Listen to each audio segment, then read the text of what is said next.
ರುಚಿಯಾದಂಥ tomato rice ಮಾಡೋದನ್ನು ನೋಡ್ಕೊಳ್ಳೋಣ. ಈ ರೀತಿ ಟೊಮೊಟೊ ರೈಸ್ ನೀವು ಒಂದು ಸಲ ಮಾಡಿದ್ರೆ ಮತ್ತೆ ಮತ್ತೆ ಮಾಡ್ತಿರ್ತೀರ, ಅಷ್ಟು ರುಚಿಯಾಗಿರುತ್ತೆ. ಮಾಡೋ ವಿಧಾನ ನೋಡೋಣ. ಮೊದಲು ಮಿಕ್ಸಿ ಜಾರಲ್ಲಿ 4 ಟೊಮೊಟೊ, ಅದು ಕೆಂಪಗೆ ಹಣ್ಣಾಗಿರುವಂಥ ಟೊಮೊಟೊ ಸೇರಿಸ್ತಾ ಇದ್ದೀನಿ. ಸ್ವಲ್ಪ ಕೊತ್ತಂಬರಿ ಸೊಪ್ಪನ್ನು ಹಾಕ್ಕೊಳ್ತಿದ್ದೀನಿ. ಹಾಗೆಯೇ ಒಂದು ಸ್ವಲ್ಪ ಪುದೀನ ಸೊಪ್ಪನ್ನು ಸೇರಿಸ್ತಾ ಇದ್ದೀನಿ. ಮಿಕ್ಸಿನ ಆನ್ ಮಾಡಿ ಆಫ್ ಮಾಡಿ ಆನ್ ಮಾಡಿ ಆಫ್ ಮಾಡಿ ತರ್ತರಿಯಾಗಿ ರುಬ್ಬಿಟ್ಕೊಳ್ಳಿ.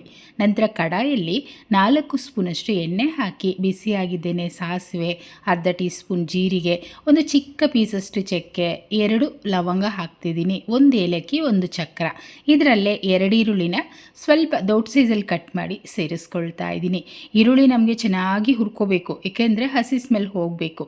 ಈ ಥರ ಹುರ್ಕೊಂಡ ನಂತರ ನಾವು ರುಬ್ಬಿಟ್ಟಿರೋಂಥ ಟೊಮೊಟೊ ಪೇಸ್ಟನ್ನು ಸೇರಿಸ್ತಿದ್ದೀನಿ. ನೋಡಿದ್ರಲ್ಲ, ಈ ರೀತಿ ತರ್ತರಿಯಾಗಿ ರುಬ್ಬಿಟ್ಕೊಳ್ಳಿ. ಹಾಗೆ ಸ್ಟೌವನ್ನು ಸಿಮ್ಮಲ್ಲಿಟ್ಟು ಒಂದು 3 ನಿಮಿಷನಾದರೂ ಫ್ರೈ ಮಾಡ್ಕೊಳ್ಳಿ. ಅಂದರೆ ಹಸಿ ವಾಸನೆ ಹೋಗಬೇಕು ಟೊಮೊಟೊ, ಆ ರೀತಿ ಫ್ರೈ ಮಾಡ್ಕೊಳ್ಳಿ. ಸೈಡಲ್ಲೆಲ್ಲ ಎಣ್ಣೆ ಬಿಟ್ಕೊಂಡು ಈ ರೀತಿ ಗಟ್ಟಿ ಆಗುತ್ತೆ. ಈ ಜಾಗದಲ್ಲಿ ನಾವು ಒಂದು ಅರ್ಧ ಟೊಮೊಟೊ ಕಟ್ ಮಾಡಿ ಸೇರಿಸ್ಕೊಳ್ಳೋಣ. ಹಾಗೆ ಖಾರಕ್ಕೆ 1 ಟೀ ಸ್ಪೂನ್ ಖಾರದ ಪುಡಿ, 1 ಟೀ ಸ್ಪೂನ್ ಧನಿಯಾ ಪುಡಿ, 1/4 ಟೀ ಸ್ಪೂನ್ ಅರಿಶಿನ ಮತ್ತು ರುಚಿಗೆ ತಕ್ಕಷ್ಟು ಉಪ್ಪನ್ನು ಹಾಕ್ತಾಯಿದ್ದೀನಿ. ಇದನ್ನು ಅಷ್ಟೇ ಒಂದು 30 ಸೆಕೆಂಡ್ ಮಿಕ್ಸ್ ಮಾಡಿದ್ರೆ ಸಾಕು.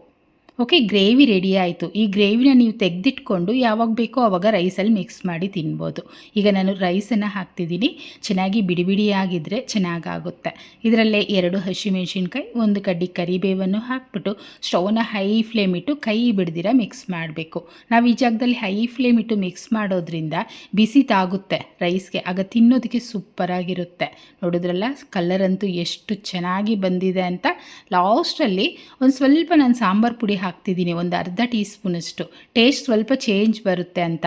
ಸಾಂಬಾರು ಪುಡಿ, ಚಿಕನ್ ಮಸಾಲ ಪೌಡರ್, ಇಲ್ಲಾಂದರೆ ಗರಂ ಮಸಾಲ, ಈ 3ರಲ್ಲಿ ನೀವು ಯಾವುದಾದ್ರೂ ಒಂದನ್ನು ಹಾಕ್ಕೋಬೋದು. ನಾವು ಯಾವಾಗಲೂ ಒಂದೇ ರೀತಿ ಮಾಡೋದಕ್ಕಿಂತ ಈ ರೀತಿ ಸ್ವಲ್ಪ ಡಿಫ್ರೆಂಟಾಗಿ ಮಾಡಿಕೊಂಡ್ರೆ ಮನೇಲೂ ಇಷ್ಟಪಟ್ಟು ತಿಂತಾರೆ. ಈಗ ಈ ರೈಸ್ ಅಂತೂ ನಾನು ತಟ್ಟೆನಲ್ಲಿ ಸರ್ವ್ ಮಾಡ್ಕೊಳ್ತೀನಿ. ಎಷ್ಟು ಸಿಂಪಲ್, ಅಷ್ಟೇ ಟೇಸ್ಟಿಯಾಗಿರುತ್ತೆ. ಒಂದು ಸಲ ಟ್ರೈ ಮಾಡಿ, ಹೇಗೆ ಬಂತು ಕಮೆಂಟ್ ಮಾಡಿ, ಲೈಕ್ ಮಾಡಿ, ಶೇರ್ ಮಾಡಿ, ಚಾನೆಲ್ನ ಸಬ್ಸ್ಕ್ರೈಬ್ ಮಾಡ್ಕೊಳ್ಳಿ. Thank you.